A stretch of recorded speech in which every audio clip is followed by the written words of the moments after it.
자, 여러분 반갑습니다.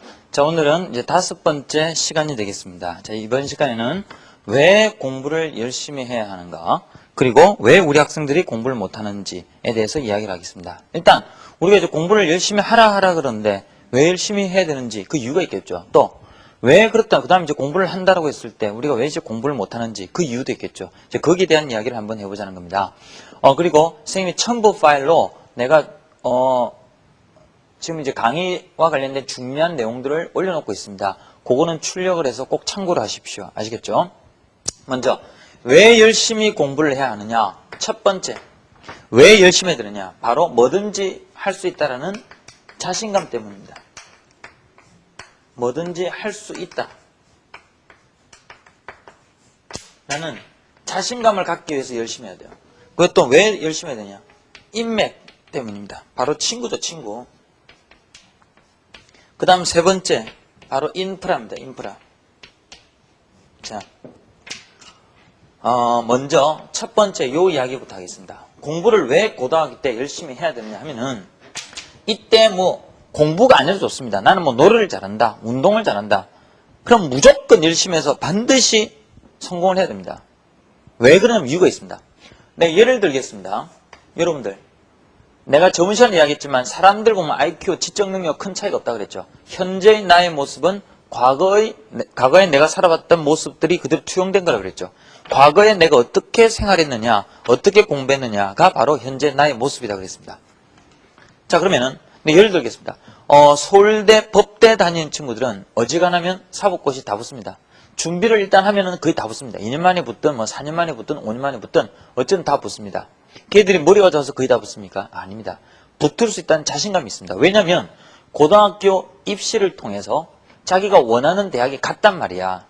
그래서 나는 앞으로 뭘 하더라도 할 수 있다는 자신감이 생겨버린 겁니다. 그래서 중요한 거. 이 사람이 살면서요, 뭐든지 할 수 있다는 자신감이라는 게 정말 큽니다. 그래서 이제 서울대 법대라든지 아니면 고대 법대라든지 좀 아무래도 명문대 친구들이 사법고시 합격률이 상당히 높을 수밖에 없는 이유가, 걔들이 머리가 뛰어나서가 아니라 이미 입시에서 한번 목표를 달성했기 때문에, 자기가 노력한 것만큼 분명히 결실을 거두었기 때문에 딱 자신 있는 거야. 그래서 앞으로 뭘 하더라도 해낼 수 있다는 믿음이 있다는 겁니다. 그런데요, 예를 들면 이런 겁니다. 저 지방 이제 대학에 내가 원하는 대학 못 갔다. 그 지방 있는 대학 갔다. 나중에 얘가 정신을 차려가지고 나도 한 사법고시 한번 봐야 되겠어. 왜냐면 사법고시 지방대 나왔구나. 또 대학을 안 들어도 사법고시 볼 수 있잖아요. 근데 걔들 같은 경우는 처음에 하다가 도중에 포기할 확률이 크죠. 왜? 준비하다가 조금만 어려움에 처하면, 예전에 입시에서 내가 실패한 적이 있는데 요번에도 안 될 것 같대. 그래서 금방 좌절해버립니다. 끈기가 생기지 않습니다. 끝까지 할 수 있는 추진력이 생기지 않는다라는 겁니다. 그래서 이 입시에서 여러분들이 실패한다면요, 앞으로 여러분들이 공부와 관련해서 이후의 삶의 모습에 있어서 절대 자신감 있게 할 수 없습니다. 그래서 반드시 입시에서는 성공해야 된다. 왜? 좋은 대학 가는다는 그 자체도 중요하지만 더 중요한 건 이후에 앞으로 여러분들 시험의 연속입니다. 이 입시만 보는 게 아니죠. 대학 다니면서 시험 봅니다. 또 대학원 시험도 있을 수 있죠. 그 다음에 취직할 때 시험 있죠. 각종 자격고사 있죠. 또 여러분들 원하는 시험도 얼마나 많습니까? 그 수없이 많은 난관들을 헤쳐나가기 위해서라도 반드시 입시에서는 성공을 거둬야 됩니다. 그래서 이 입시에서 여러분들이 정말 성공을 거두면 이후의 삶은 굉장히 순탄대로다. 그래서 지금 여러분들이 왜 열심히 해야 되는지 아시겠죠? 이게 제일 중요한 것 중에 하나입니다. 앞으로 살아가는 데 있어서 자신감을. 내 친구들 보면은 우리 서울대 법대들이나 이제 동문들이나 이런 애들 보면은 살아가는데 크게 걱정하는 게 없어요. 사법고시 준비하잖아요. 그럼 다 붙습니다. 선배들, 후배들, 동기들 보면은. 단지 누구는 2년 만에 붙고 누구는 5년 만에 붙고 이 차이는 있습니다. 그러나 그건 중요한 거 아니에요. 했는데 2년 만에 2번 떨어졌다. 다음에는 붙겠지. 또 떨어지면 다음에는 붙겠지. 그 끝까지 밀어붙여요. 고집스럽게. 왜? 예전에 입시에서 한번 성공을 거둔 경험 때문이죠. 뭐든지 할 수 있다는 거. 그래서 열심히 해야 되는 겁니다. 그럼 두 번째, 인맥입니다. 자, 살아가면서 정말 어떤 친구들을 만나느냐가 정말 중요하죠. 여러분, 이런 이야기 있죠. 한 개인의 역사는 주위 사람들의 역사다.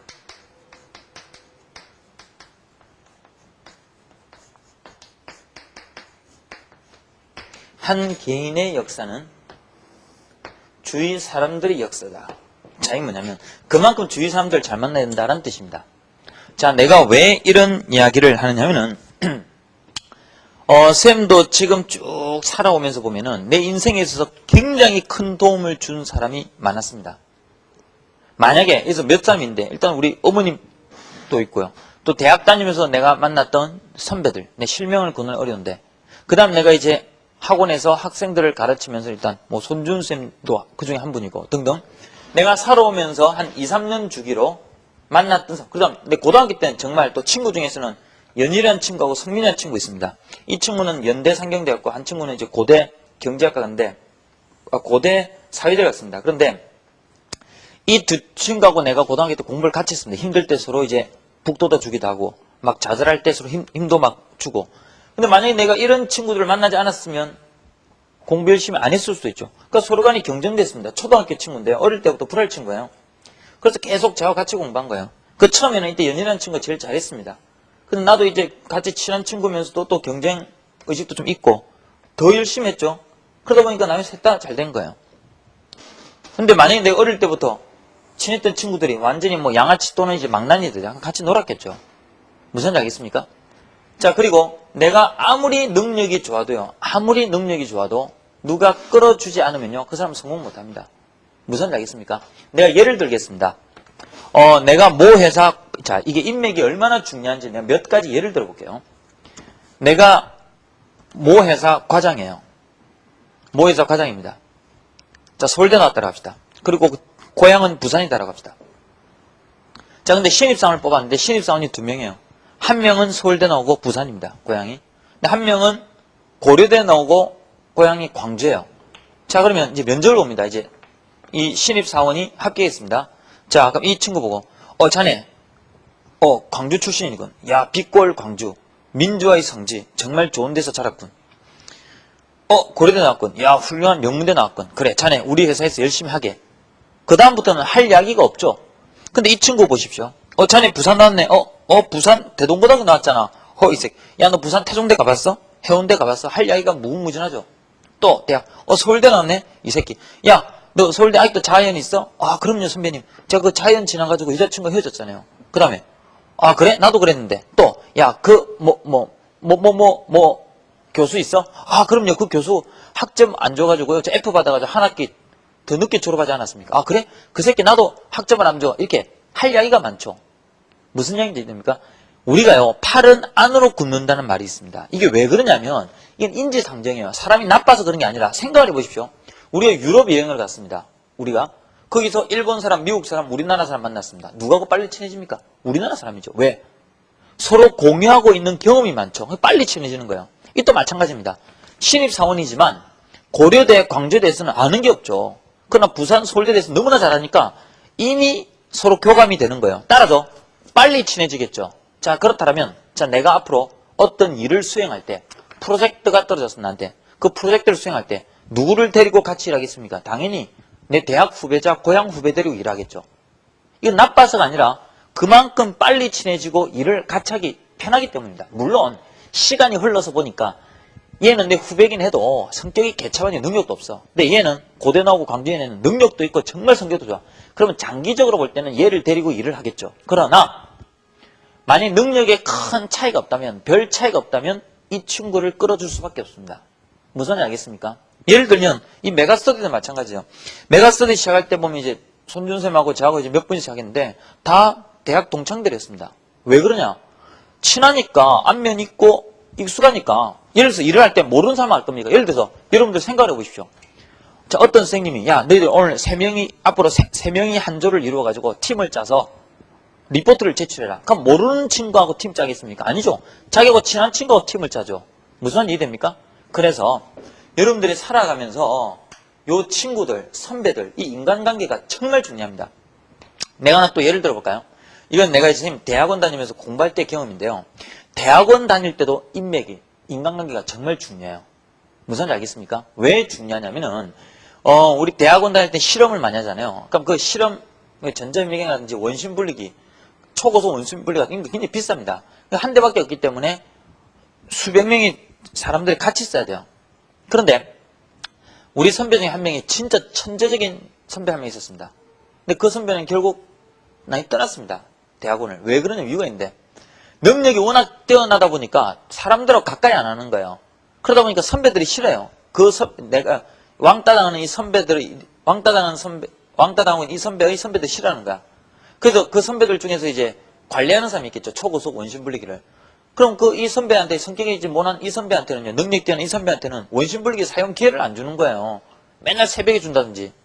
그러다 보니까 적응을 못해서 떠나버렸습니다. 무슨 말인지 이해됩니까? 왜냐면 대학원에서 실험할 때는 자기 혼자 잘났다고 되는 게 아니에요. 요즘은요, 혼자서 할 수 있는 일이 없어요. 다 팀을 짜고 그룹으로 집단적으로 어떤 일을 해야 됩니다. 거기서 성격이 못한다든지 혼자 확 튀어버리면 누가 같이 일하려고 그러겠습니까? 인정 못 받아요. 자, 그렇다면 우리가 소위 명문대를 가야 된다라고 했을 때 명문대를 왜 가야 되냐면 자연스럽게 친구를 사귀는 겁니다.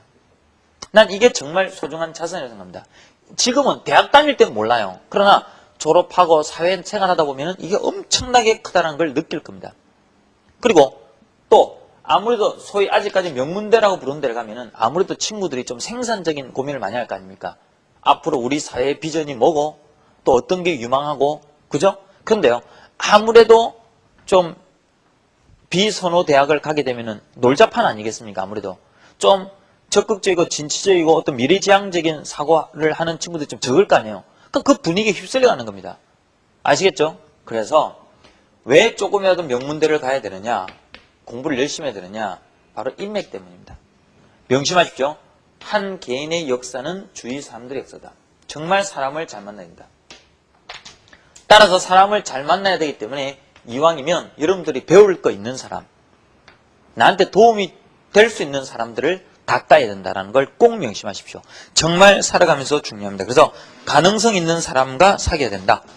가능성 있는 사람과 사귀어야 된다는 걸 꼭 기억하시고, 가급적 나보다 뛰어난 사람들을 많이 만나기 위해서라도 명문대를 가야 된다. 그 다음 세 번째 인프라입니다.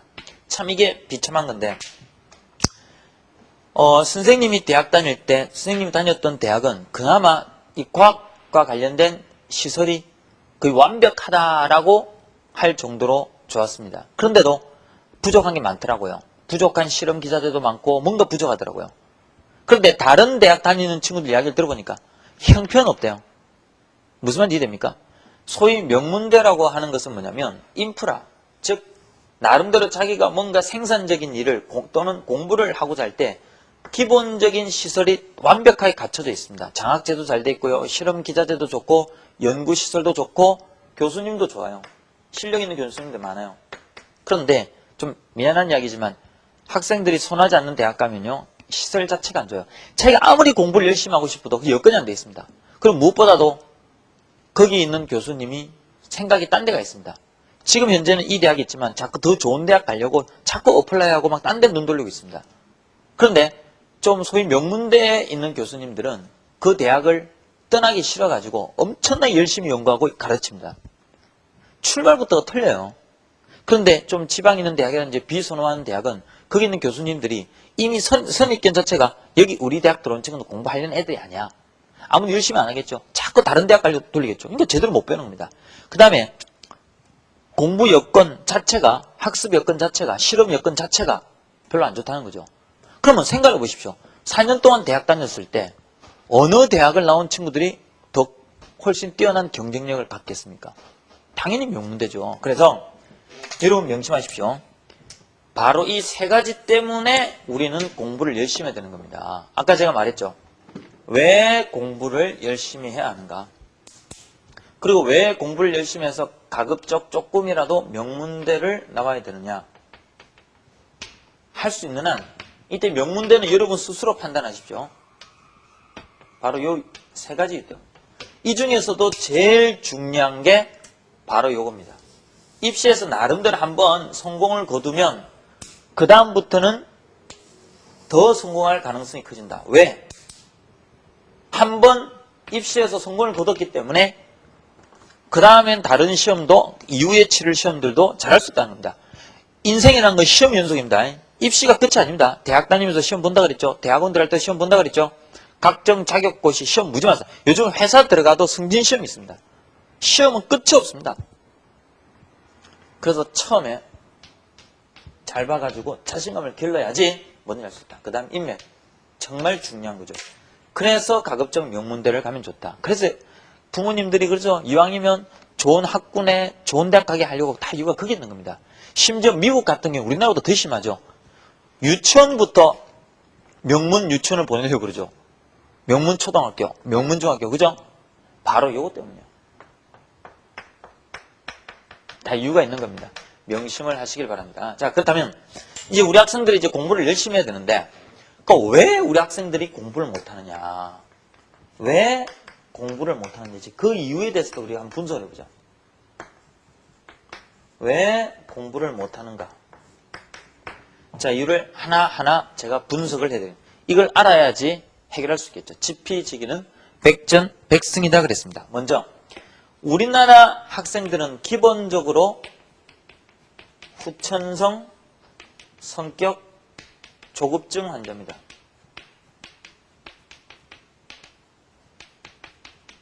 후천성 성격 조급증 환자예요. 후천성 성격 조급증 환자입니다. 후천성 성격 조급증 환자가 되겠습니다. 원래요. 왜 후천성이라는 말을 붙였는지 알겠죠? 후천성. 선천적이 아닙니다. 우리나라 사람들은요. 선천적으로는 굉장히 느긋해요. 여러분들 그죠? 우리나라 사람들은 성격이 너무 급해. 무조건 빨리빨리야. 우리나라의 큰 병표 중에 하나가 빨리빨리 병이라 그러죠. 그 이유를 정확히 아는 사람이 별로 없습니다. 근데 선생님은 압니다. 오랫동안 연구 끝에, 고민 끝에 알게 됐습니다. 원래는요, 선천적으로는요, 유전적으로는요, 환경적으로는요, 우리나라 국민들이요, 급한 사람이 아닙니다. 굉장히 느긋하고 여유가 있습니다. 굉장히 여유가 있습니다. 예를 들어서 우리 조선시대 때만 생각해보죠. 농경사회 때 어떻게 합니까? 우리나라를 대표하는 대표적인 리듬, 국거리가 뭡니까? 장단이 뭡니까? 국거리죠. 덩, 기덕이, 덩, 덩, 기덕이, 다. 그죠? 그죠?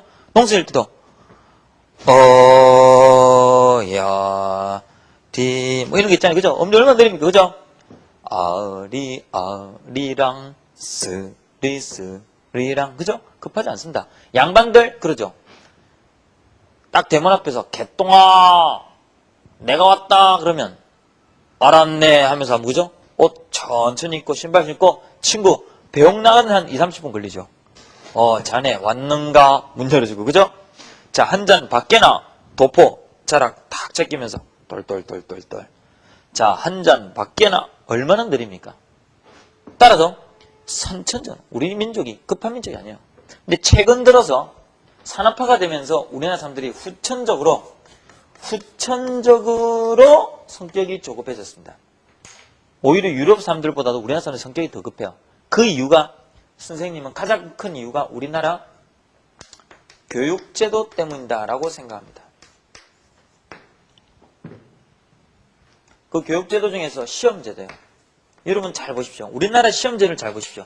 초등학교 1학년부터 고등학교 3학년까지 무려 몇 년간입니까? 12년간. 초등학교 1학년 때부터 고등학교 3학년까지 무려 12년간 보는 학교 시험 양식을 잘 보십시오. 중간기말고사, 그죠? 그러니까 초등학교 1학년부터 고3까지 시험 엄청 오잖아요. 중간기말. 잘 보십시오. 보통 과목당 시험 시간이 45분 내지 50분입니다. 그 다음에 보통 수학 같은 경우는 한 25문제. 그 다음 암기과목 같은 뭐 30문제 정도 나옵니다. 그럼 여러분들 수학을 50분 만에 25문제 풀려면요. 문제 생각할 시간 없죠. 막 풀어 제껴야 되죠. 그죠? 사회 같은 것도, 암기과목 같은 문제도 막 풀어 제껴야 되죠. 언어, 지문 읽을 시간 없어요. 따라서 어떻게 공부합니까? 그냥 참고서 교과서 그냥 막 외울 정도 돼야 되겠죠. 맞습니까? 차분히 생각하고, 그 다음에 고민하고, 그 다음에 생각 떠올려가면서 내용을 나름대로 생각하고 이럴 여유가 없어요. 막 풀어 제껴야 돼요. 그러다 보니까 애들이 항상 마음이 급한 거야. 항상 시간이 쪼들어요. 그래서 우리 학생들 잘 보면요. 대부분 학생들이 평상시에는 느릿느릿하고 차분하고 이런 친구들이 막상 시험 볼 때만 되면은 마음이 급하고 불안해집니다. 왜? 문제 다 못 풀면 어떡하지? 시간이 부족하면 어떡하지? 이렇게 마음이 조급해져. 공부할 때만 조급해져요. 그 조급하다 보니까 책을 못 읽어요.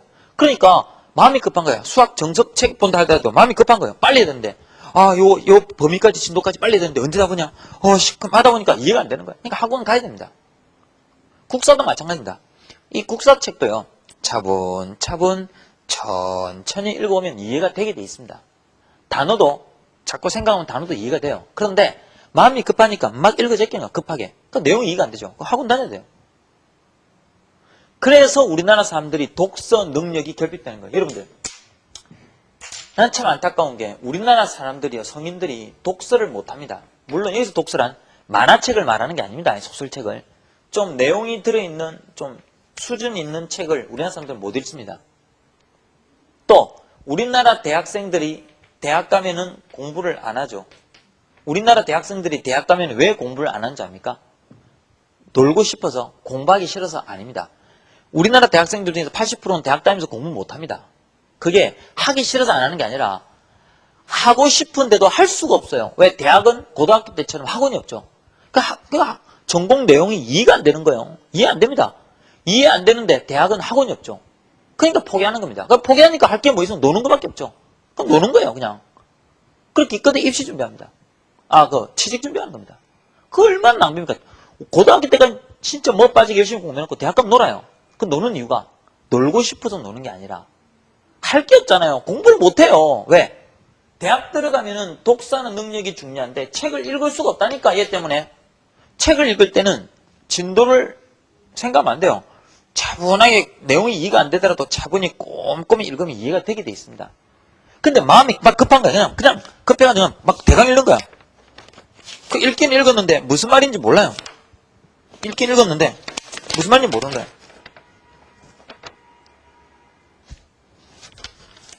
지금 제가 뭘 이야기하는지 알겠습니까, 여러분?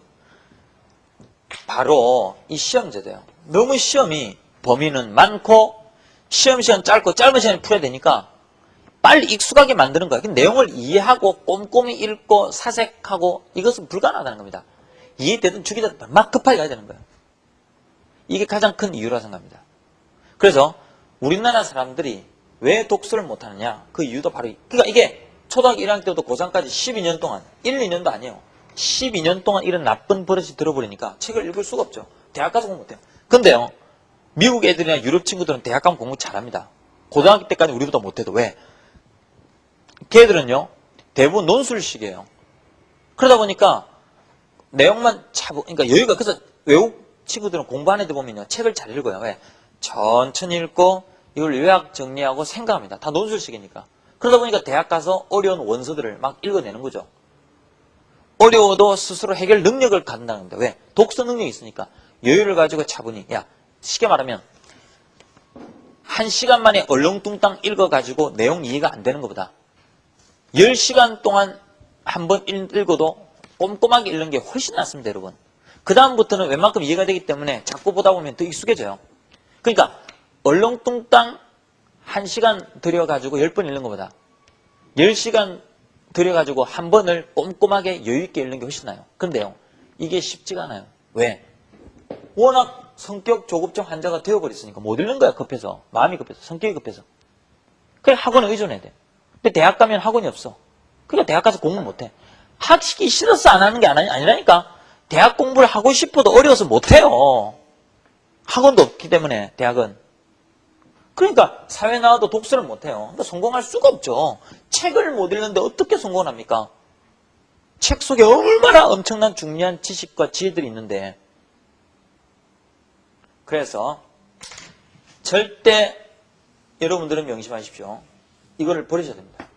이건 내가 앞으로 물리, 화학, 생물 강의하면서 계속 이야기를 해드리겠습니다. 그래서 공부를 못하는 이유, 따라서 앞으로는 성격 조급증을 버려야 합니다. 알겠습니까? 자, 두 번째 공부 못하는 이유가 응용력 부재입니다. 응용력, 창의력 부재. 창의력은 제가 따로 또 이야기 다음에 해드리죠. 창의력까지는 보통 친구는 갖기 어려우니까. 자, 응용력 부재. 그 이유 알겠죠? 내가 전에 얼핏 이야기를 했습니다. 응용력이 생기기 위해서는 기존의 지식이 완벽하게 몸에 배야 돼. 그래서 막 상가함수다. 그럼 상가함수에 대해서 응용력이 생기려면 상가함수를 완전히 통달해야 돼요. 그래서 더 이상 공부할 게 없을 정도로 지긋지긋하게 만들어야 돼요. 완전히 숙달시켜야 돼요. 그 다음부터 어떻게 된다? 이 상가함수를 이렇게 하는 게 더 좋겠네. 아니야, 저렇게 하는 게 더 좋겠네. 아니, 이렇게 해볼까? 저렇게 해볼까? 이렇게 다양한 생각을 하면서 응용력이 길러지는 거죠. 그 응용력이란 기존의 지식을 완벽하게 체득을 해서 더 이상 할 게 없을 정도로 지긋지긋하게 만든 다음에 나오는 거예요. 오락게임도 똑같죠. 스타크래프트 뭡니까? 처음에 한 10번, 20번 할 때 응용력이 안 생기죠. 그때는 친구한테 배운 방법 그대로 하기도 어렵다 그랬죠. 근데 이걸 수백 번 하다 보면 몸에 배이죠. 그러다 보면서 유도리가 생기죠. 아, 이때는 말이야. 내가 친구한테 배웠던 이 방법보다 이게 더 나은 것 같아. 아니야, 저게 나아. 아니야, 이 방법이 더 나아. 저게 더 나아. 자기 나름대로 고유한 독창성, 즉 응용력, 창의력이 발휘되죠. 그래서 응용력은 처음부터 결론이 아니다. 엄청난 반복을 통해서 가능하다. 바로 반복의 미학을 아셔야 된다. 이 말이죠. 반복. 이래서 공부를 못하는 겁니다. 이 또 극복을 해야 되겠죠? 그 다음에 세 번째. 공부 못하는 이유가 또 있습니다. 우리 친구들. 사선일에 목 쓴 겁니다. 난 참 이게 대다수의 사람도 마찬가지인데 우리 공부를 못하는 친구들의 대표적인 특징 중에 하나. 사선일에 목 쓴 거예요. 예를 들어서 점심시간에 뭐 친구가 뭐 내 반찬 몇 개 더 먹었다. 그게 흥분하고 있습니다. 공부하는데. 또 핸드폰 하나 살 때는 우리 애들 그게 목숨 걸죠. 야, 뭐 어떤 뭐 브랜드가 좋아, 뭐가 좋아, 이거는 뭐 이게 더 좋고 공부 엄청 합니다. 디지털 카메라 하나 살 때는요 목숨 걸어요. 신발 하나 살 때 목숨 겁니다. 목숨 걸어. 뭐가 좋고 막 백화점 막 다 뒤집니다. 옷 하나 살 때는요 하루를 다 낭비해요. 그 집중해가지고 완전히 사선일 목숨 걸어요. 영화 한 편 볼 때도 목숨 걸어요. 근데 정작 공부를 할 때만큼은 굉장히 소극적이 되죠. 그러나 사선일에는 굉장히 적극적이에요. 전문가가 됩니다. 전문가. 무슨 말인지 이해됩니까 지금? 보통 사람들은요. 이게 무슨 이야기냐면 예를 들어서 핸드폰 같은 경우에 이 사선거는요. 완전 전부 다 전문가예요. 신발, 옷, 뭐가 좋고 왜 좋고 이래서 좋고 저래서 좋고 아니 개뚫겠습니다. 왜? 적극적으로 달라지는 거죠. 그게 목숨 거예요. 목숨. 그런데요. 공부만 나오면 소극적이 돼요. 그래서 어떻게 하냐면 자기 주관이 없어요. 그래서 맨날 묻죠. 야, 친구한테. 야, 무슨 창구가 좋대? 학습지는 뭐가 좋대? 학원은 어느 학원이 좋대? 그 학원에 어떤 선생님이 좋대? 그거 해야 된대? 어떻게 해야 된대? 그 자기가 없어요. 자아가 없어요. 공부할 때만큼은 자아가 없는 거야. 사선일에는 너무나 적극적이고 자아가 뚜렷해요. 자기 철학이 있단 말이에요. 철학이 있어. 뭐 음악하면 이 장르는 이래서 좋고 저건 저래서 나쁘고 그 주관이 뚜렷하고 적극적이고 목숨 걸면서 인생이 걸린 이 중차대한 문제, 이 중차대한 문제에서만큼은 자아가 없는 거야. 자신이 없어요. 공부는 그래 이렇게 하는 거야. 설사 내가 지금 채택한 방법이 완벽하지 않다 하더라도 이게 제일 최선의 방식이다. 그럼 내가 끝까지 밀어붙여야 돼. 그래서 딱 앞만 보고 갈 수 있는 무수의 불처럼 혼자서 갈 수 있는 그런 어떤 저돌성도 있고 해야 되는데 그런 적극성이 있어야 되는데 그게 없어요. 무슨 말인지 내 말 이해됩니까? 제발 여러분들 사소한 일에 목숨 걸지 마십시오. 예를 들어서 내가 지금 공부하는 게 목표다. 그러면 옆에서 친구가 예를 들어서 연필 하나 부셔뜨렸다. 그럼 그게 흥분하지 마시죠. 그게 정력 시험 하면 그럴 수도 있지. 그냥 넘어가요. 아니면 너 연필 나중에 하나 나한테 다오. 근데 그거 하나에 온 신경 쓰면서 공부 못하죠. 또 옆에 친구가 예를 들어서 무슨 특이한 참고서를 보고 있어. 나도 저거 봐야 되는데 저거 사야 되는 거 아닌가? 그건 사면 사는 거고 말면 마는 거고 그건 자기가 하는 공부에 더 집중해야 돼요. 무슨 말인지 내 말 이해됩니까? 그래서 제발 사소한 일에 목숨 걸고 사소한 일은 대강 해도 됩니다. 제발 정말 인생이 걸린 중요한 일에 적극적으로 나서길 바랍니다. 자, 그래서 공부 못하는 친구들의 공통점 사소한 일에 목숨 건다라는 거. 여러분들은 그러시면 안 됩니다. 그럼 네 번째, 대부분 친구들이 공부를 할 때 수박 그달기식으로 합니다.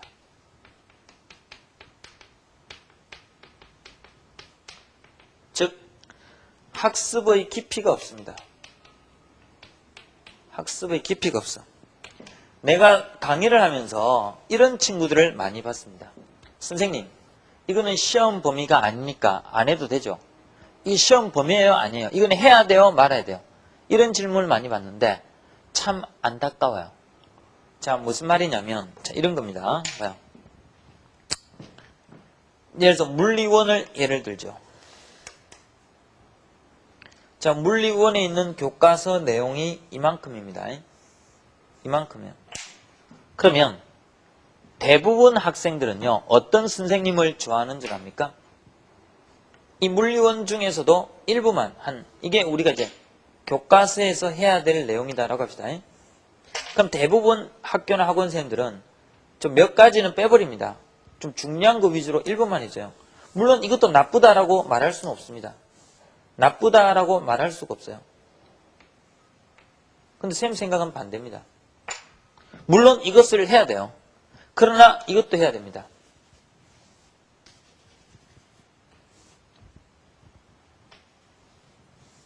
알겠습니까? 더 나아가서 필요하다면 교과서에는 없지만 공부하는 데 필요한 요 정도까지도 해줘야 돼요. 그래서 선생님 보면은 다른 선생님들보다 선생님 수업 시간이 길고 선생님 보충을 참 많이 해줍니다. 다른 선생님처럼 대강대강하지 않습니다. 굉장히 꼼꼼하게 완벽해져요. 아마 그게 선생님의 경쟁력입니다. 이유가 있습니다. 그럼 이런 친구, 선생님 쓸데없이 왜 합니까? 시간 낭비죠. 아닙니다, 여러분. 이거는 예를 들면 이런 거예요. 우리가 자 선생님 신발 폭이 이거 아마 10cm쯤 될 겁니다. 자, 신발 폭이 이 10cm쯤 될 겁니다. 잘 봐.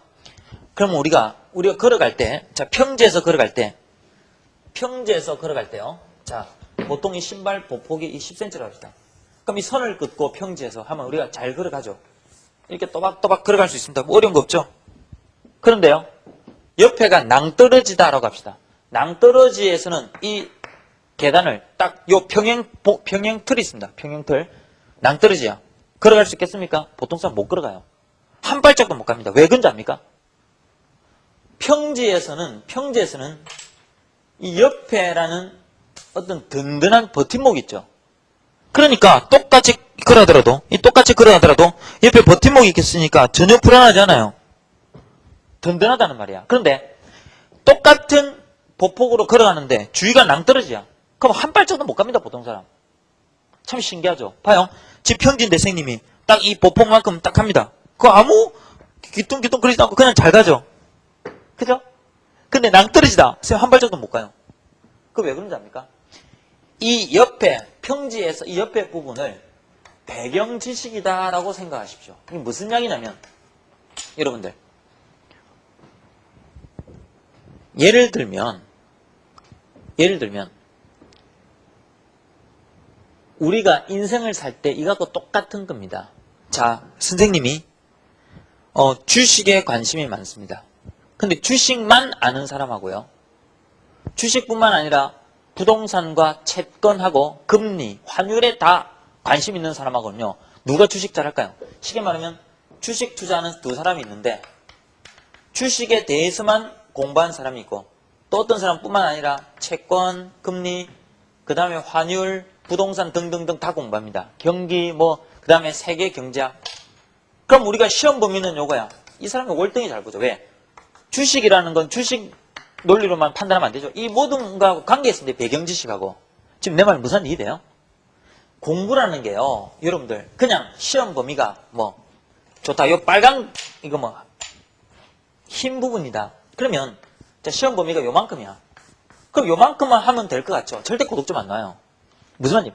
왜냐면 요것만 알기 때문에 시야 자체가 좁아가지고 우물한 개구리 되는 거야. 옆에 낭떠러지야. 고득점 나올 리가 없죠. 그러나 이 배경 지식까지 어느 정도 쌓아두면 걸어갈 때 이 넓은 공간을 걸어가기 때문에 심리적으로 편안한 거야. 그래서 자신감 있고 여유있게 문제를 풀 수 있는 거야. 공부할 수 있는 거야. 그래서 대부분 선생들이 요 하얀 것만큼이 시험 범위다. 그럼 빨간 것만 가르칩니다. 그럼 애들은 좋아하죠. 몇 가지 중요한 것만 핵심만 탁탁 건드려주고 넘어가니까. 이러면요 안 돼요. 해야 될 거는 다 하고 대신에 제대로 공부를 해야 되겠죠. 그 다음에 나아가서 필요한 이 교과서와 연계되어 있는 교과서 외적인 내용도 해줘야 된다는 겁니다. 선생님이 과학에 있어서 메가스터디에서 가장 많은 학생들을 가르치고 학생들이 선생님 강의를 많이 들으려는 이유 중에 하나가 여기에 있다 생각합니다. 풍부한 배경 지식. 선생님 같은 경우는 과학을 다 가르치죠. 그래서 논술까지 가르치고 구술 면접까지 가르친다. 그러다 보니까 배경 지식에 대해서 상당히 많이 가르치죠. 시사 전형도 많이 해주고. 그게 선생님의 가장 큰 경쟁력 중에 하나입니다. 아마 그래서 강의를 많이 듣는 것 같아요. 그러니까 여러분들 제발 수박 거달기식으로 하지 말자.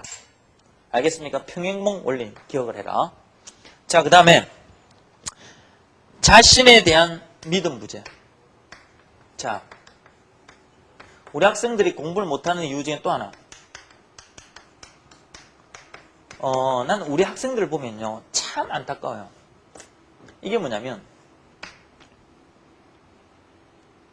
군중 속에 있을 때하고, 그러니까 친구들과 같이 있을 때하고, 혼자 있을 때하고 틀려요. 예를 들면 이런 겁니다.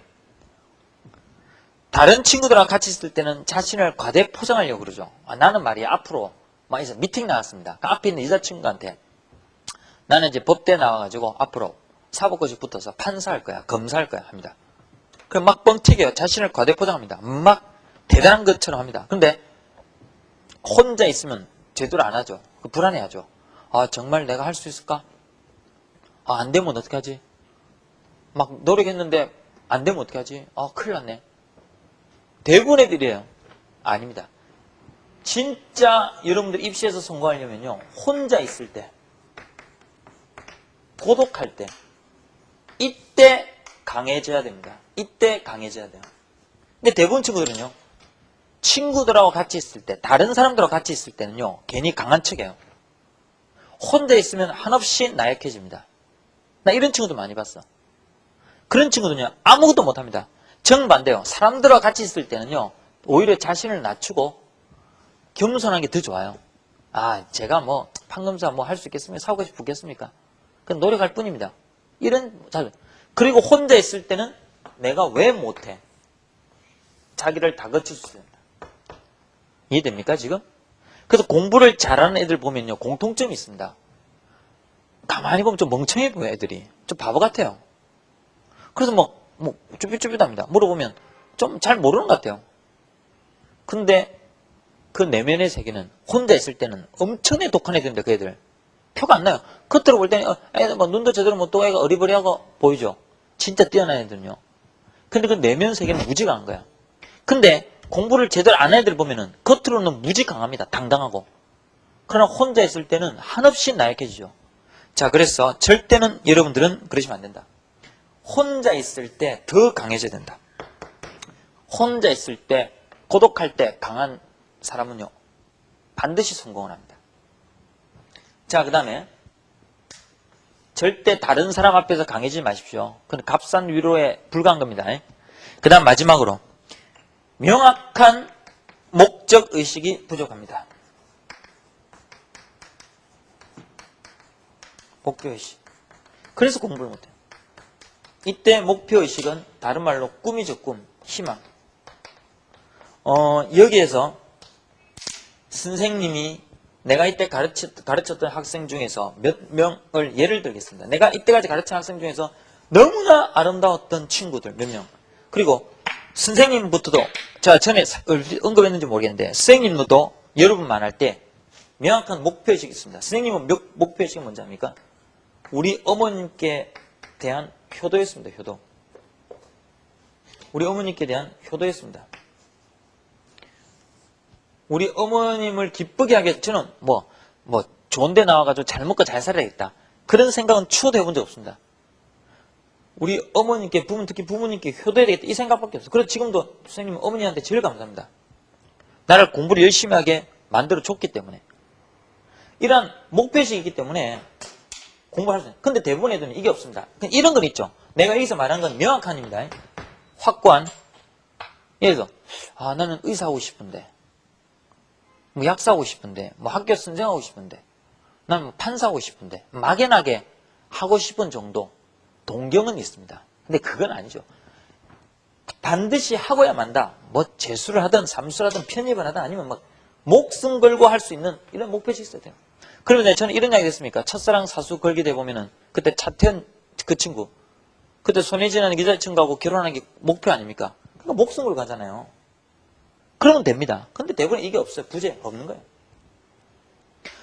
선생님이 이때까지 가르쳤던 학생 중에서 정말 애착이 가는 친구, 정말 내가 좋았던 친구, 내가 다시 한번 보고 싶은 친구 한 명인데, 그 구리에 있었던 한 학생입니다. 그 친구는 꿈이 수의사예요. 수의사.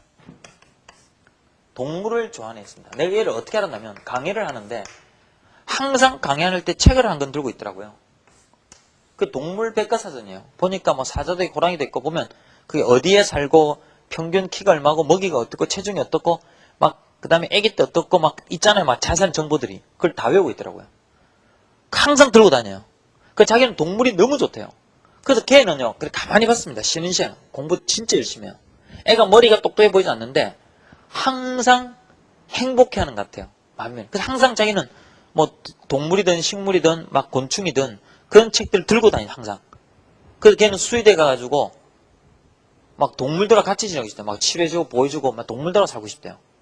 그럼 걔는 명확한 목표가 있는 거예요. 그러니까 너무나 아름답고 행복해 보이는 거 있죠. 그러니까 표정 자체가 온화해요. 이런 친구들이 내가 볼 때 별로 없어요. 이런 친구는요. 반드시 됩니다. 그리고 인생 자체가 얼마나 즐거워요. 자기가 하고 싶은 거잖아요. 무슨 일입니까? 세상하고 타협할 필요가 없는 겁니다. 막 이렇게 막 갈 필요가 없는 거예요. 또 한 명은 선생님 저도 개인적으로 차를 좋아하는데 이 자동차를 좋아하는 곱비리 한 명을 소개받게 됐습니다. 그 선생님 차를 좋아해가지고 차를 좋아하는 그 동호회가 또 하나 있습니다. 있는데 그 동호회 보면은 참 별 희한한 사람도 있습니다. 어떤 사람이냐면 한양대 공대 나온 사람인데 하다가 도중에 때려치우고 차 덴트 있죠. 덴트 푹푹 패인 거 그거 고치는 사람이 있습니다. 그 사람 한 명은 그 어떤 기술을 갖고 있느냐면은 그 대학교 2학년 때 아버님한테 중고차를 받았대요. 그 너무나 애지중지하고 매일 세차하고 막 했대요. 차를 좋아했는데. 근데 한 번은 밤에 차에 덴트 또 찍어놨대요. 그 마음이 너무 안타까워가지고 이제 공업사 가지고 폈는데 깔끔하게 안 펴지더래요. 그래가지고 안 되겠다. 내가 해야 되겠다. 그래서 하여튼 그 당시 대학교 2학년 때 여름방학 내내 차에 매달려서 완벽하게 폈대요. 그러면서 노하우가 생겼대요. 왜냐하면 전체적으로 펴지지만 미세한 부분이 펴지지 않으니까 바늘 끝부분을 금속에 이제 붙이고 끝부분을 약간 뭉텅이한 다음에 바늘을 가지고 눌러가지고 그걸 매끄럽게 펴는 나름대로 기술을 개발한 거예요. 그럼 나중에 그래 내가 할 일은 이거다. 그래서 그 사람은요 그 덴트 펴는 일만 합니다. 그래가지고 지금 굉장히 막 아마 우리나라에서 몇 손가락 안에 드는 지금 그 공업사를 운영하고 있습니다. 덴트 전문 공업사. 왜? 완전히 차에 미쳐가지고 하는 겁니다. 그런데 문제는 제가 이 사람은 나이 많은 사람, 저보다 나이 많아요. 근데 이 사람을 말하는 게 아니라 이 사람과 연결된 어떤 학생을 한 명 알겠다. 안산에 있는 학생이에요. 안산. 이게 뭐냐면 한 번은 우리 동호회에 어떤 고등학생한테 연락이 왔대요. 그러니까 이 사람한테 좀 전에 말했듯이 이제 덴트 하는 공업사에 있는 이 분한테 어떤 학생이 연락 왔는데 이 학생은 차를 너무 좋아한대요. 그래서 자기는 차가 너무 좋아가지고 어릴 때부터 자기 기억에는 거의 유치원 때부터래요. 차 이름하고 차 구경하는 게 자기 제일 큰 낙이래요. 그래서 자기 집 앞에 도로에 앉아가지고 차 지나가는 거 소리 듣고 막 했대요. 그 얘 말로는 차 지나가는 소리만 들어도 이 차가 무슨 차인지 안 돼요. 그 정도로 그냥 차 재원 차에 보면 차 길이 높이 있잖아요. 또 엔진이 뭐고 엔진이 수평대 양식이냐 어떠냐 그다음 공냉식이냐 순냉식이냐 그 다음에 몇 기통이냐 그 다음에 이게 하여튼 차에 대해서 하여튼 자기 말로는 잡지 다 봐가지고 모르는 게 없대요. 그래서 이 학생한테 메일이 온 거야. 이 동호회에 가입하고 싶다고. 근데 한두 번 온 게 아니라 엄청나게 왔다 그러더라고요. 그런데 우연히 이 사람이 이분이 이제 갖고 있는 차가 좀 좋은 차예요. BMW 차인데 그래서 안산에 갈 일이 있어가지고 얘를 만났대요. 만났는데 하도 이제 막 얘가 적극적으로 나오니까 또 학생이니까 또 충고도 해줘야 되고 그 당시에 고2인가 그랬습니다. 한 3년 전 이야기인데 그래 이제 이 친구한테 그래 너 차가 좋아하니까 그거 한번 봐라. 근데 걔가요 차를 보는데 그냥 막 온갖 것 다 보더니 그냥 본넷부터 봐주면 그 다음 이분이 이제 일이 있어가지고 주차장에 개고 차 보라 그러고 잠시 일을 한다고 일 보고 나올 테니까 좀 차 지키고 있어라. 그런데 한 2시간쯤 지났대. 나와보니까 갑자기 애가 없대요. 애가 안 보이더래요. 그래 어디냐 보니까 차 밑에 들어가가지고 그러니까 완전히 들어간 게 아니라 얼굴하고 온몸이 시꺼매가지고, 그러니까 바닥에 눕고 애가 차 밑에 하체도 보고 뭐 다 한 거예요. 그냥 만져도 보고 그냥. 그래서 뭐 보고 얘가 보통 애가 아니구나. 그래서 얘가 또 마지막에 그러다 하도 가니까 차 시승을 해줬대요. 그 시승해주니까 얘가 우리나라 차는 시승해봤는데 그 당시 뭐 이 수입차는 독일 차는 처음 타본데 그러면서 말로만 듣던 그러면서 뭐 전문적으로 이 RPM에서 변속이 될 때 이 RPM이 이렇게 변하고 토크가 어떻고 막 전문적인 이야기를 막 하면서 이야기를 하더래요. 그러면 이게 이런 느낌이고 조석에 앉아가지고 그래서 말하는 게 얘 나름대로는 엄청나게 연구를 한 거예요. 그러니까 이 사람보다 더 많이 알더래요. 그래서 얘는 보통이 아니다. 그리고 얘 말로는 진짜 지나가는 차 소리만 들으니 무슨 차인지 안 돼요. 그 진짜로 다 맞추더래요 그냥. 그래서 너는 된다. 그러면서 이 친구를 나한테 소개시켜 준 거야. 이 사람이. 왜? 선생님은 학원에서 애들을 가르치니까. 그래서 그래서 뭐라고 했냐면 너 대학 들어가면 우리 동호회에 넣어주겠다. 대학 들어가면 그 공부를 하라. 그럼 선생님이 이제 학생을 가르치니까 그럼 선생님 이 학생을 처음에 안 만났습니다. 메일로 줘봐야 되는데 좋다. 그러면 너 앞으로 죽을 때도 공부를 해라. 뭐 어느 대학 가 그건 중요한 게 아니다. 내가 볼 때 너는 전문적으로도 공부할 필요 없다. 근데 이 혼자서 공부하면은 신변 잡기식으로 잡다한 지식만 기를 수 있지만 더 전문적이고 고급 기술은 배울 수가 없다. 그래서 대학을 가야 된다. 공대를 가야 된다. 공대 기계공학과를 가야 된다. 그리고 너 같은 애는 독일에도 갔다 와야 된다. 독일이 자동차의 원산지니까 독일 가야 된다. 그래서 너는 무조건 대학 가라. 그러면 우리 모임에 넣어주마. 그런데요. 걔한테 메일이 안 돼. 알겠습니다. 오늘부터는 죽도록 공부만 하겠습니다. 이래 되는 거예요. 그러니까 그전에는 공부를 하나도 안 하네요. 차이만 미친내지. 그런데 목표의식이 있으니까 갑자기 애가 공부를 안 하는 애가 공부를 열심히 하는 인간으로 바뀌어버린 거야. 지금 내가 뭘 말하는지 이해됩니까 지금? 내가 볼 때 얘는요 앞으로 큰일 저질랍니다. 이런 애들은 행복해. 지금 제가 뭘 말하는지 알겠죠? 그래서 그냥 단순하게 저거 하고 싶네. 요거 하고 싶어. 그게 아닙니다. 내 인생을 걸 수 있는 명확한 목표의식이 있어야 돼. 근데 보통 애들이 없는 거예요. 그러니까 안 되는 겁니다 이거. 타다가 힘들면 자살하게 되는 거예요. 그래서 왜 우리 학생들이 공부를 안 하는지 알겠죠? 그래서 제발 여러분들은 이래서는 안 된다. 이왕 공부할 거면 이래서는 안 된다는 걸 여러분들이 꼭 명심해 주시길 바랍니다. 오늘은 여기까지 하고요. 다음에는 이제 어떻게 하면 성공할 것인가. 요거 하고 남았고, 그 다음에 이제 7차 교육과정. 이제 제일 중요한 거, 그죠? 7차 교육과정에 있어서 과학탐구. 그 다음에 논술, 구술, 면접. 어떻게 준비할 건가. 그건 이제 다음 시간에 해드리도록 하겠습니다.